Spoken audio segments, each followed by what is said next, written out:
The Roaring Twenties were typically regarded as a great time in U.S. history. Women got the right to vote, new technology was being invented and sold, and investors were doing pretty well. The economy was at its best. But because it was growing so quickly, the Federal Reserve raised the interest rates in an attempt to slow down the rapid rise in stock prices. Higher interest rates meant less people wanted to take out loans to buy things, which depressed the economy and production. Then came October 24th, 1929, also known as Black Thursday.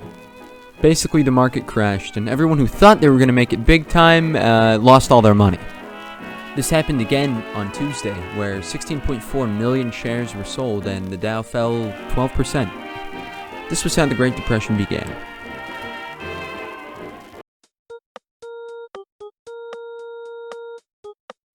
According to thebalance.com, during the first 5 years of the Depression, the economy shrank 50%. 650 banks failed, and the economy shrank another 8.5% in 1930.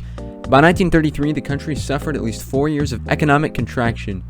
It only produced $56.4 billion, which was half of what it produced in 1929.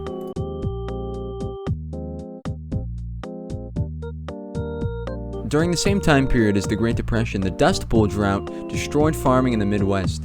It lasted 10 years, which is too long for most farmers to hold out. To make things worse, prices for agricultural products dropped to their lowest level since the Civil War. As farmers left in search of work, they became homeless. Almost 6,000 shantytowns called Hoovervilles sprang up in the 1930s. In 1933, Prohibition was repealed. That allowed the government to collect taxes on sales of now illegal alcohol. FDR used the money to help pay for the New Deal. The Depression began in 1929, which was the same year Hoover was elected. When the market crashed, Hoover expected that eventually the market would correct itself. However, a growing population of Americans below the poverty line disagreed. In 1933, Franklin Roosevelt became president and immediately established the New Deal. While the New Deal was not able to return the American economy to 1929 levels, it was still able to return it to a stable value in time for the war.